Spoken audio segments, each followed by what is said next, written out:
Estaremos meditando en un pasaje muy conocido, como lo leyó nuestro hermano cumpleañero.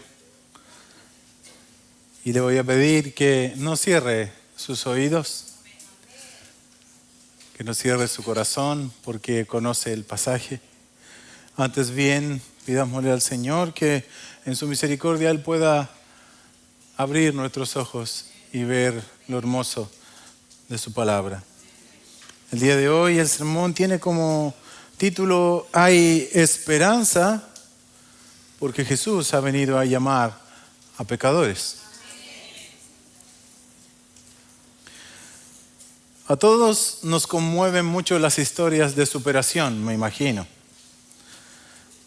Sobre todo historias de personas que llegan muy lejos viniendo de lugares muy humildes. Cuando la historia que estamos ficticiamente imaginándonos es por mérito, estamos muy de acuerdo y nos gusta. Nos gusta que alguien desde abajo llegue hasta muy arriba, ¿cierto? Sí, es normal, está bien. Siempre recuerdo la escena de una película que se llamaba En búsqueda de la felicidad, en la que un padre se esforzaba mucho, pero mucho, pasando muchas adversidades, penurias como vendedor, y no encontraba nunca un trabajo que diera respuesta y diera pago a todo el esfuerzo que él hacía. Y luego de mucho sufrir, logra un puesto en Wall Street y es conmovedora la escena que él hace una cosa así como por fin, y casi todo el mundo lloraba en esa parte. Se lo merecía, qué bueno.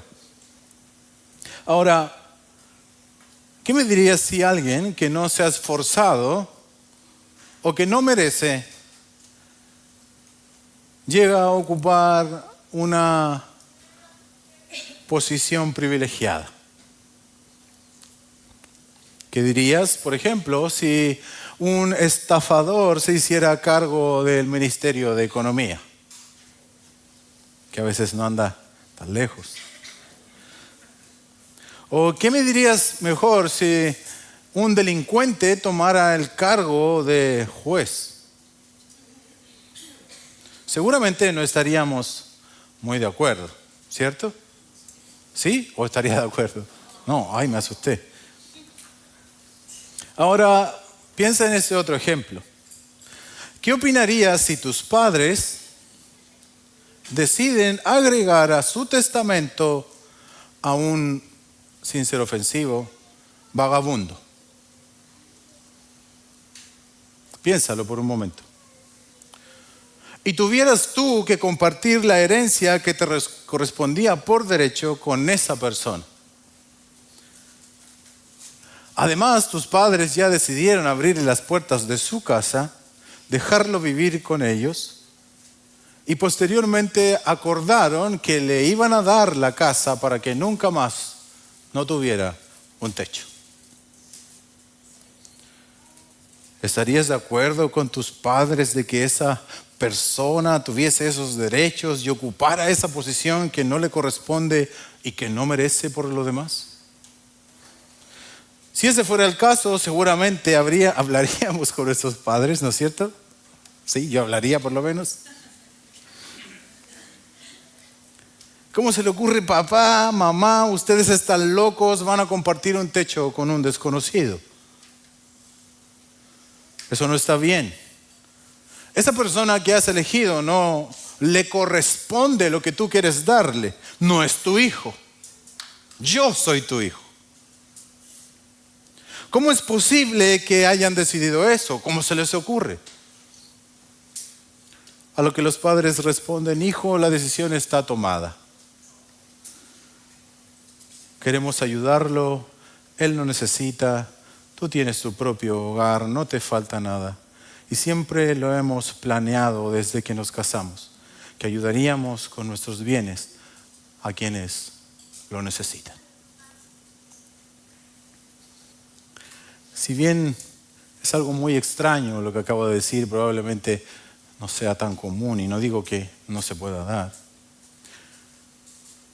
De alguna forma se relaciona con uno de los personajes en los que hoy estaremos reflexionando y meditando, y no exagero, la verdad, con el ejemplo.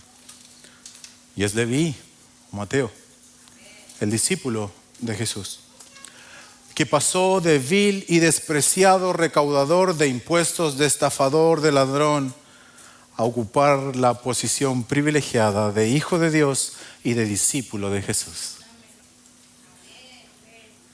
Y todo esto solo por la voluntad de Dios. Y de paso, ¿no recuerda eso tu historia también? El relato que hoy veremos se trata de una soberana interacción que tuvo Jesús con un hombre llamado Leví, quien posteriormente se conocería o todos conocemos como Mateo. Y Jesús lo llama cuando este Leví se encontraba en una condición de total desprecio. Y lo llamó para ser suyo, para que lo siguiera, para que fuera uno de los seres humanos más cercanos a Jesús mientras estuvo en la tierra. Y esta decisión de Cristo no pasó inadvertida por sus opositores. Fue duramente cuestionado por sus elecciones. Pero lo que sus opositores no entendían es que precisamente por personas como Leví es que Jesús decidió descender de la majestad de las alturas, porque Cristo no ha venido a llamar a justos, sino a pecadores. Ha venido a ser parte de la familia de Dios, a lo vil y despreciado del mundo. Por lo tanto, hay esperanza para cualquier pecador que se arrepienta. Estamos en presencia de un milagro. Un cambio increíble se produjo en el corazón de Leví. Y este milagro fue posible porque uno de los santos y claros propósitos de la venida de nuestro Señor Jesucristo fue acercarse y llamar a pecadores inmerecedores de su gracia, para que disfruten de los beneficios de su salvación, de su compañía, de sus planes, de su mesa, para compartir su Padre. Él vino a llamar a pecadores como Leví, como nosotros, y sin duda lo sigue haciendo con todos aquellos que se rindan a Él y reconozcan sus pecados. Tú que has creído en Jesús, recuerda, fuimos enemigos de Dios al vivir pecando deliberadamente contra Él. Pero en su misericordia Él envió a su Hijo y nos llamó estando en esa condición de enemigos, de hijos del diablo, para ser ahora hijos de Dios y disfrutar de todos los beneficios de ser parte de su familia. Hermano, eso es tremendo. No lo des por sentado porque tú no lo merecías. Bendito Dios, y por eso le amamos, por eso anunciamos sus maravillas. Y qué alegría para nosotros pecadores que Cristo haya venido a llamar precisamente a pecadores. Y la buena noticia es que Él sigue llamando a pecadores al arrepentimiento. Por lo tanto, hay mucha esperanza para cualquier pecador. El texto dice así, Marcos capítulo 2, verso 13 en adelante. Y Él salió de nuevo a la orilla del mar, y toda la multitud venía a Él, y les enseñaba. Y al pasar vio a Leví, hijo de Alfeo, sentado en la oficina de los tributos, y le dijo: sígueme. Acto seguido, Mateo se levanta y le sigue. Y sucedió que estando Jesús sentado a la mesa en la casa de él, muchos recaudadores de impuestos y pecadores estaban comiendo con Jesús y sus discípulos, porque había muchos de ellos que le seguían. Al ver los escribas de los fariseos que él comía con pecadores y recaudadores de impuestos, decían a sus discípulos: ¿por qué él come y bebe con recaudadores de impuestos y pecadores? Al oír esto, Jesús les dijo: los que están sanos no tienen necesidad de médico, sino los que están enfermos. No he venido a llamar a justos, sino a pecadores. Alegrémonos entonces, hermanos, hay esperanza. Jesús ha venido a llamar a pecadores al arrepentimiento. ¿Por qué podemos decir eso, pastor? ¿Por qué deberíamos alegrarnos? ¿Por qué dice usted que hay esperanza? Bueno, porque Leví es el ejemplo claro de que Él ha venido a llamar a pecadores y porque Jesús mismo así lo dijo. Entonces, nos sumergiremos un rato en el ejemplo de Leví. Hay esperanza. Para entender la grandeza de la misericordia de Cristo al llamar a Leví, es importante que consideremos quién era Leví. Yo sé que ustedes, muchos lo saben, pero no cierren sus oídos.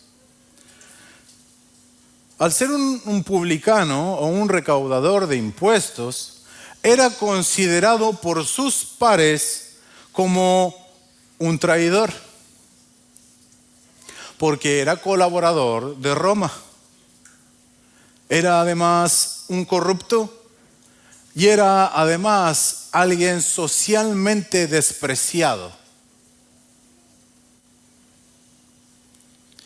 El trabajo de Leví, esto cuando dice la Escritura estar sentados en la mesa de los tributos, consistía en cobrarle impuestos a los judíos para dárselos a los romanos, a quienes estaban subyugados políticamente.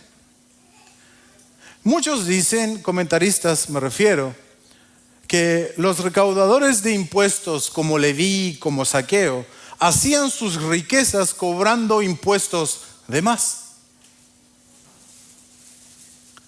para lo cual tenían cierto tipo de autorización. Por ejemplo, Roma le pedía 100 pesos por persona de impuesto. Leví podría cobrar 110. Entregaba los 100, se quedaba con los 10. Por eso era odiado por los demás, porque sabían todos que además de cobrarles impuestos, les cobraba de más. Y así hacían sus fortunas. Por eso eran odiados.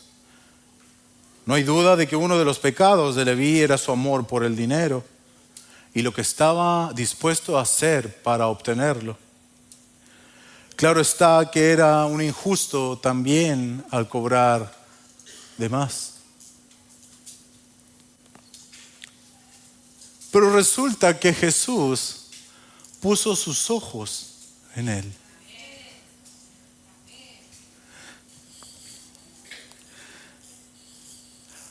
Puso sus ojos en alguien que todos sacaban su mirada. En un despreciado por los demás. Por su pecado, por quien él era, por quién lo que él representaba. Jesús puso sus ojos llenos de gracia en alguien que nadie miraría con gracia. Menos para considerarlo a realizar uno de los trabajos más privilegiados de la historia de la humanidad que un hombre pudo haber tenido, un apóstol de Jesús.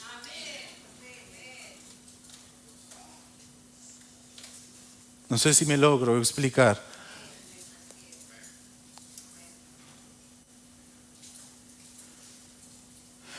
Quisiera enfatizar el poder de Jesús para sacar a los hombres de la perdición de sus pecados.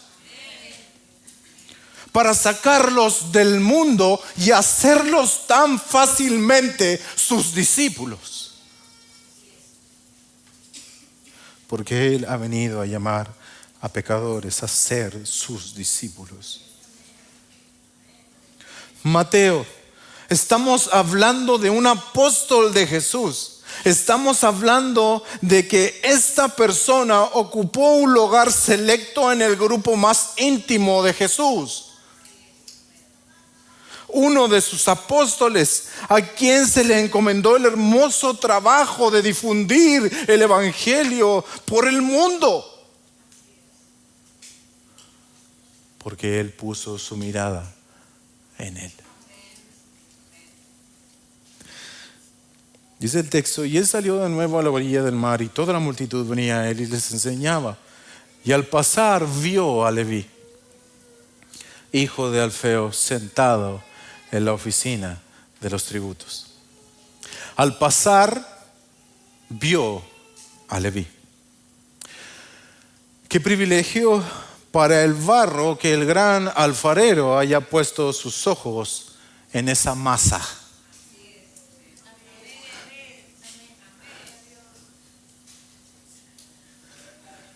No hay duda, no merecía que los santos ojos del Creador de la vida se posaran sobre él. Vio a Leví, tiene su idea en el original, en prestar atención a, preocuparse por. No fue una mirada superficial con sus ojos, fue una mirada con el corazón, con interés, con atención, con preocupación. Y eso se torna increíble cuando pensamos en quién está prestando atención. No eres tú, no soy yo el que se dice que está prestando atención. El que está prestando atención en un pecador despreciable es Jesús, el Hijo de Dios. Pero ¿por qué tanto le pone, pastor? Porque Él es el autor de la vida. Porque Él es juez de vivos y muertos.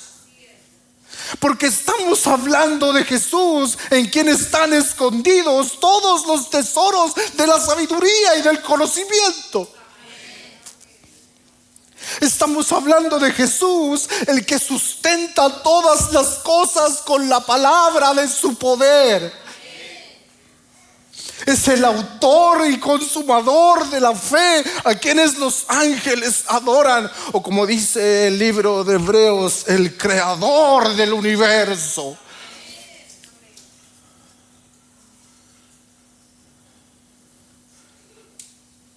Por eso esto se torna increíble, porque fue Él quien puso su mirada con preocupación sobre ese pecador.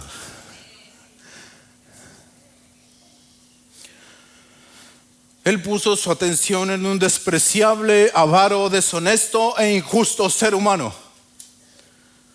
¿Te suena? ¿Te suena familiar la descripción? Puso su mirada mientras él hacía su vil trabajo. Mientras él estaba haciendo su trabajo por el cual era odiado y con el cual pecaba continuamente, cobrando de más, Él puso su mirada sobre él. Como decía el hermano Yair al principio del culto, hermanos, Él nos reconcilió con el Padre en medio de todas nuestras inmundicias. ¿No te parece increíble que el Dios que acabo de describir tenga la capacidad de poner su mirada aun cuando nosotros estemos revolcándonos en el barro del pecado?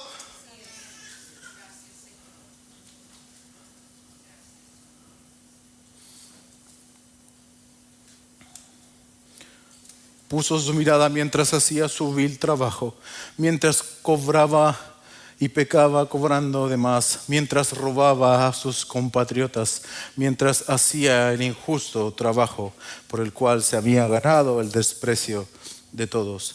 En ese momento Él lo vio. Por eso es que digo que hay esperanza. Que hay esperanza para el pecador, quien quiera que seas. Él puede tener compasión de ti en lo más oscuro de tu pecado. Eso solo Él lo puede hacer. En ese momento Jesús lo vio. Es imposible no pensar en mi propia vida y de dónde el Señor me alcanzó. Es difícil no pensarlo y no emocionarse, porque es tremendo de dónde el Señor nos alcanzó. Es tremendo todo lo que Él tuvo que ver previo a rescatarnos. ¿Lo has pensado?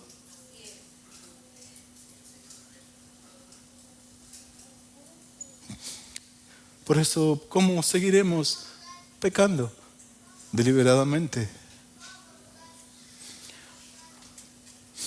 Él vio su necesidad, Él vio su pecado y tuvo compasión de Él, dándole el más grande de los privilegios, seguirlo a Él. Hermanos, sí, es un privilegio seguirlo a Él. Usted dirá, eso es de fanático, usted lo dice porque usted es el pastor y tiene que estar siempre ahí. De todo corazón te lo abro, te digo que no hay razón por la cual la vida tenga razón que no sea seguirlo a Él. Es lo que le da sentido a la vida. Todo lo demás se opaca, todo lo demás es pasajero, vano. Gracias, mi amor. No tenía programado llorar tanto, la verdad. De hecho, dije no voy a llorar hoy.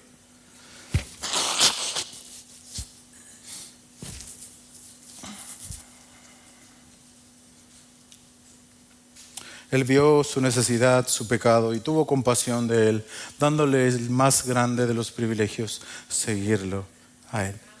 Y cómo no abundar en ese magnánimo poder de Jesucristo, quien con solo una palabra traspasó el corazón perdido de un ladrón amante del dinero, y solo bastó una palabra de la boca del Salvador y ese corazón se derritió.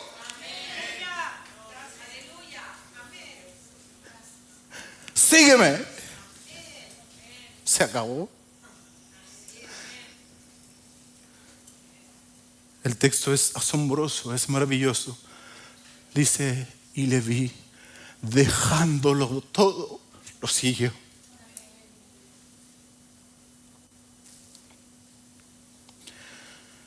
No puedo dejar pasar esto sin llamarnos a hacer una pequeña reflexión, amada iglesia, amado creyente. Refleja nuestras vidas que hemos oído estas palabras del Maestro. Sígueme. Y tú has dejado todo para seguirle a Él. Recuerda, iglesia, Lucas 14, lo mínimo que pide para seguirlo es amarlo a Él más que todas las cosas. Nadie se engañe. Nadie que no está dispuesto a dejarlo todo para seguirlo puede realmente decir que le sigue. Vivir para Él y no para nosotros, es de lo que se trata esto. La vida del seguidor de Cristo consiste en hacer su voluntad, llevar a cabo sus planes, vivir para su reino, gastar nuestras vidas por Él. Esa era la pequeña reflexión. Ahora, dice un sermón que escuché respecto a esto, que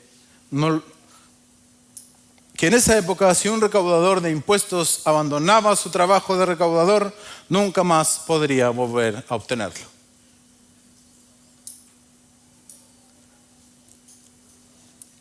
Para que dimensionemos un poco de lo que se trataba dejarlo todo. Cuando él decidió dejarlo todo, él sabía y presuponía que yo no podría volver nunca más a ser rico, como lo soy. Porque el que abandona ese trabajo, lo deja para siempre. Con ese detalle en mente podemos ver que lo que sucedió en el corazón de Leví, renunciar a todo lo que le daba sentido a su vida, que era tener más dinero, con tal de seguir al que en rigor realmente es el que le da sentido a la vida, que es Cristo Jesús. Leví dejó todo para seguirle a Él, abandonó su ídolo más grande, el amor por el dinero, su comodidad, su situación privilegiada respecto al resto de sus compatriotas. Dejó todo esto, lo tuvo por basura con tal de responder al llamado de este maestro que había puesto su mirada en Él. Pero ese es un milagro que solo un Salvador como Jesús puede hacer. Precisamente porque Él ha venido a llamar a pecadores, no a justos. Él ha venido por los enfermos espirituales, no por los sanos. Él ha venido por necesitados, vacíos. Él ha venido amorosamente por ellos.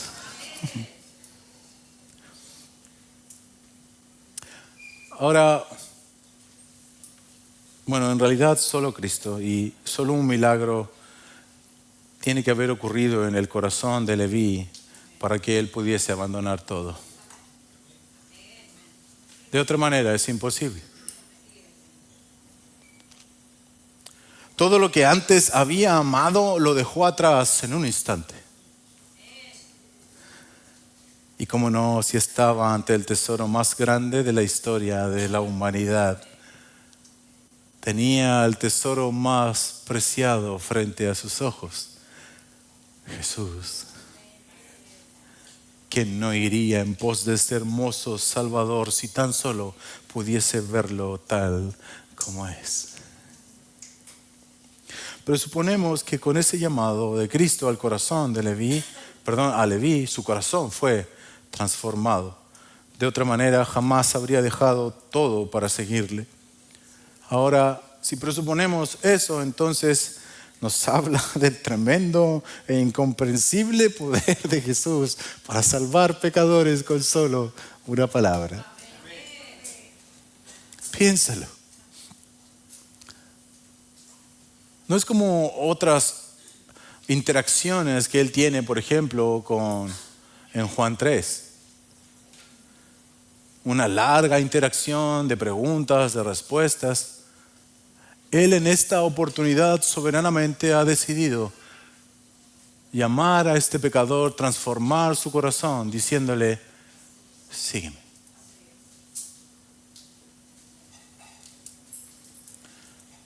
Eso fue suficiente para Jesús. Y ese poder no solamente para salvarlo y transformarlo, sino que capacitarlo, agraciarlo, darle dones y hacerlo pasar de un estafador a un apóstol. Sígueme. Esto nos habla del poder incomprensible y tremendo de Jesús. Solo Él puede hacer eso. Hermanos, con solo una palabra Jesús salvó a un pecador y además lo transformó, lo capacitó para ser uno de sus 12. De publicano a íntimo de Cristo. De despreciado a escribir el primer libro del Nuevo Testamento. Solo Jesús puede hacer ese tipo de transformaciones en las personas. Es tan poderoso este Salvador Jesús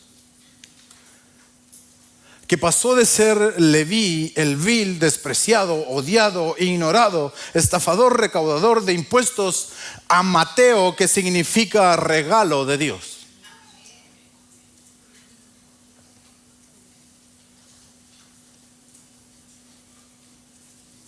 Don de Dios, regalo del Señor, miembro de uno de los 12 apóstoles de Jesús, quien tuvo el privilegio de estar por 3 años recibiendo sin parar las enseñanzas del Maestro. ¿Te das cuenta del contraste? Solo Jesús puede hacer eso. Cito a un conocido nuestro, J.C. Ryle. Esta es una verdad de profunda importancia. Sin un llamamiento divino nadie puede ser salvo. Todos estamos tan hundidos en el pecado y tan aferrados al mundo que nunca nos volveremos a Dios ni buscaremos la salvación a menos que seamos llamados primero por su gracia. Dios debe hablar a nuestros corazones por su Espíritu antes de que podamos hablarle a Él. Aquellos que son hijos de Dios son llamados según el propósito de Dios para la obra de su Espíritu, por la obra de su Espíritu, a su debido tiempo. Cuán bendito es pensar, dice Israel, que este llamamiento de los pecadores se encargue a un Salvador tan misericordioso como Cristo. Cuando Jesús llama a un pecador a ser su siervo, actúa como un soberano, pero con una infinita misericordia también. Con frecuencia escoge a aquellos que parecen menos inclinados a hacer su voluntad y a los más lejanos a su reino, como tú y como yo. Los atrae a Él con fuerza todopoderosa, rompe las cadenas de sus viejos hábitos y costumbres y los convierte en nuevas criaturas. Como el imán atrae al hierro, así el llamamiento de Cristo saca a los pecadores del mundo y derrite el corazón más duro sin ningún problema. La voz del Señor obra con poder, y bienaventurados aquellos que cuando la escuchan no endurecen sus corazones.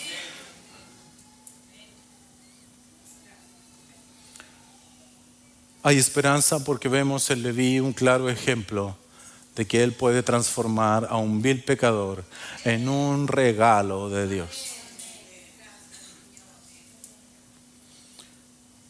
Y hay esperanza porque Jesús mismo lo dijo, Él vino a llamar a pecadores. El acto seguido a ese hermoso milagro es que ahora Mateo, regalo del Señor, invita a Jesús a comer a su casa. Y cómo no, Él quería que sus amigos, que otros recaudadores, que otro tipo de pecadores despreciados también por la casta religiosa, también pudieran conocer a aquel que Él había conocido. Probablemente Él también quería que sus amigos dejaran todo y siguieran al único que vale la pena de seguir. Por eso es que insistentemente estamos diciendo, hermanos, lo natural de conocer a Cristo es querer que otros lo conozcan.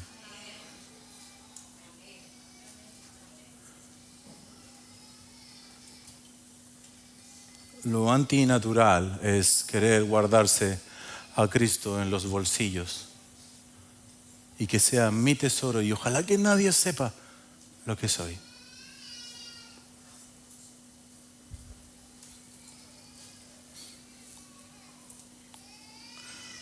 El Salvador fue a casa de Mateo, compartió con otros recaudadores de impuestos y otros pecadores, y de inmediato se abre la crítica. ¿Cómo es posible que el supuesto Mesías, que el supuesto Hijo de Dios se junte y comparta mesa, que tenga comunión, que esté bajo el mismo techo que pecadores? Y es donde Él hace esa aclaración y dice, pero no olviden, yo vine a los enfermos. Los que están sanos no tienen necesidad de médico. Yo no he venido a llamar a justos, yo he venido por pecadores. Ahora, hay algunos pillines que utilizan este acto de Jesús para decir, ve pastor, hay que juntarse y hacer lo mismo que la gente del mundo porque Cristo comió y bebió con ellos, así que hay que juntarse, tomar y beber con ellos y quedar knockout. Yo no digo que no debas juntarte o tener algún tipo de relación con alguien que no es creyente, pero no para que tú peques, sino para que tú les prediques y les muestres a Cristo. No para que hagas lo mismo que ellos. Ojo con eso. Quizás pensarás al igual que algún religioso del relato, pero ¿cómo es que Dios puede relacionarse con tal o cual persona? ¿Cómo?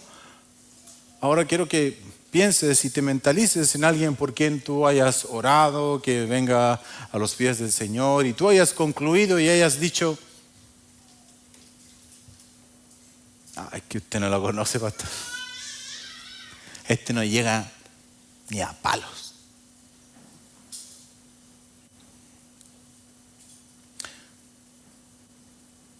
Quizás pensamos de la misma manera que los fariseos.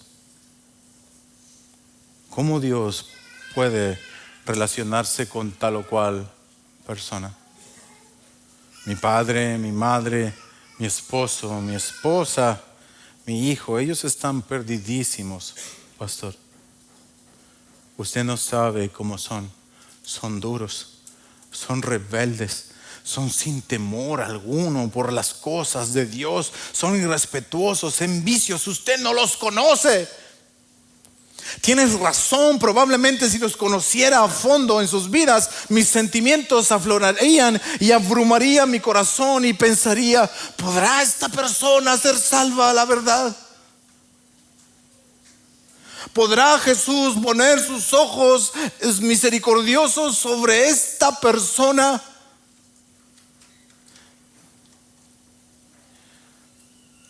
Recuerda lo que Él dijo, Él no vino por justos ni sanos, Él vino por enfermos y pecadores.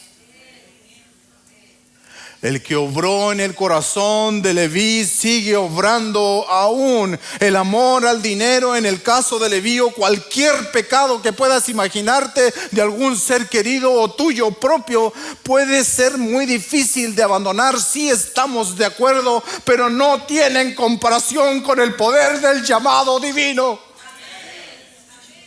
No tienen comparación con su mirada.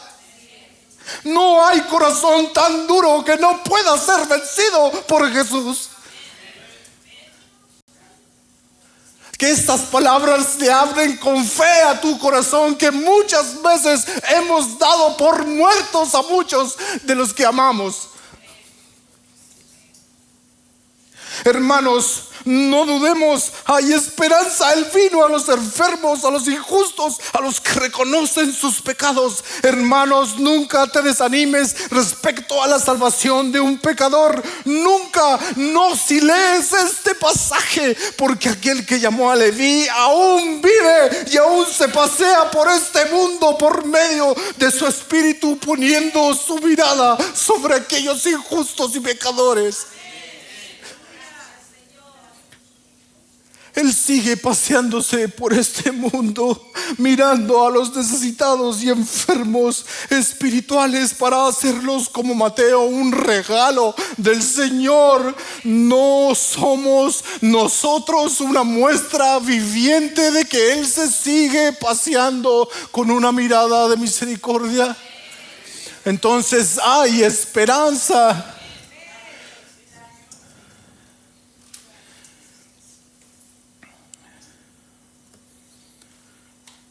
No desesperes, no te desanimes. Hay esperanza porque Jesús ha venido a salvar pecadores. No dejes de orar, no pierdas las esperanzas. La voz que llegó a Leví diciendo, sígueme, sigue tan vigente como hace 2000 años, sigue resonando en corazones de pecadores, y muchos de acá somos la prueba de ello.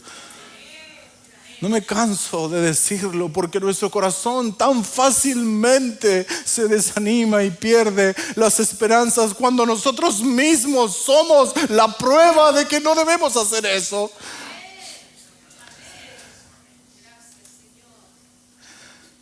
Tú no sabes quizás cuánto tus padres oraron por ti, o tus abuelos.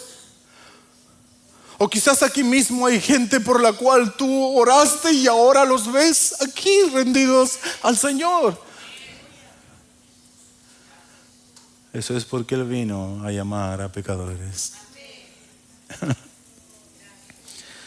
Bendito Dios.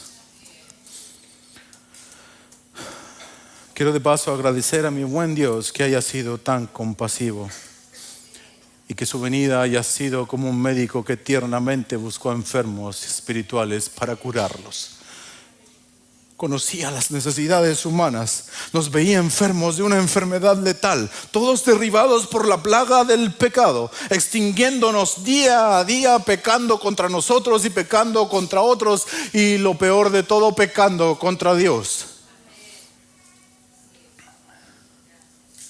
Pero Él tuvo misericordia de nosotros, nos vio en nuestra enfermedad y descendió con un antídoto, su sangre preciosa. Para que todo aquel que crea en Él no se pierda. Él vino para dar salud. Él vino para sanar a los moribundos. Él vino para curar a los quebrantados de corazón y dar fuerzas a los débiles. No hay alma alguna tan estropeada por el pecado que Él no pueda curar. No hay enfermedad pecaminosa que Él no pueda tratar. Y no solo hablo para aquellos que no lo conocen, hablo para aquellos que también luchan constantemente con sus propias debilidades. Hermano, Él es el único que te puede curar. Él es el único que puede tratar con la enfermedad de nuestro mal carácter, de nuestro trato hostil y tosco hacia nuestras esposas, de nuestra indiferencia, de nuestra falta de compromiso, de nuestra disciplina. Y póngale el nombre que usted quiera. Él es el único que puede sanar todas esas cosas.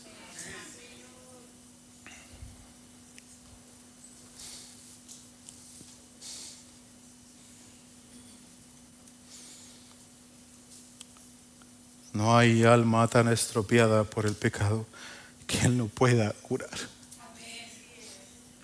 Hermanos, esto es tan cierto.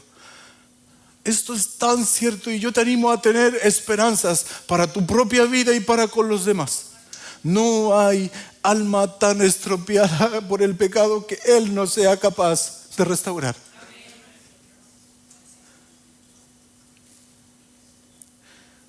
Su gloria es sanar y hacer volver a la vida a los casos más perdidos. Tiene una destreza única para restaurar almas dañadas. Nadie lo puede hacer como Él. Es perito, es experto, es hábil para restaurar almas perdidas, dañadas en sus pecados. Ten esperanza, Él puede hacerlo. Yo sé de lo que te estoy hablando.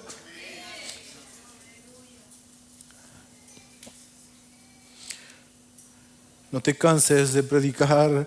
Habla a otros de Cristo porque Él es el antídoto de este Salvador que transforma a personas.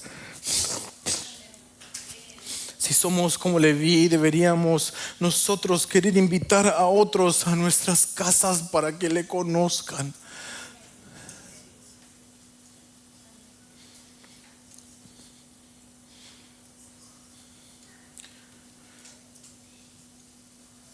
Mi último mensaje es para los heridos de muerte por el pecado,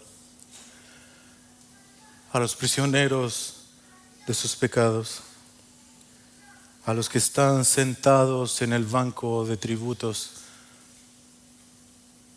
día a día pecando contra Dios y contra los demás, atrapados en sus vicios y adicciones. A los que ya no tienen esperanza, que nadan en ansiedades, hay buenas noticias para ti hoy, porque Jesús sigue poniendo su atención sobre personas como tú y como yo. Él ha descendido desde los cielos para sanar enfermos espirituales que reconocen su necesidad, a los que reconocen sus injusticias para que por la fe en su nombre puedan ser justificados. Él descendió de manera muy amorosa como un pastor que sale a buscar sus ovejas perdidas a lo largo y ancho de montes, planicies y collados. Y así ha descendido Cristo para buscar a los enfermos e injustos, para llamarlos a servirle y para cenar con ellos, para tener comunión con ellos. Hay esperanza, porque Jesús vino a llamar a injustos. Él vino a dar vida a muertos espiritualmente. Y eso ha de ser motivo de gozo para nosotros. Y que esta esperanza nos mueva como iglesia a ser más fieles a la predicación del Evangelio. Oremos.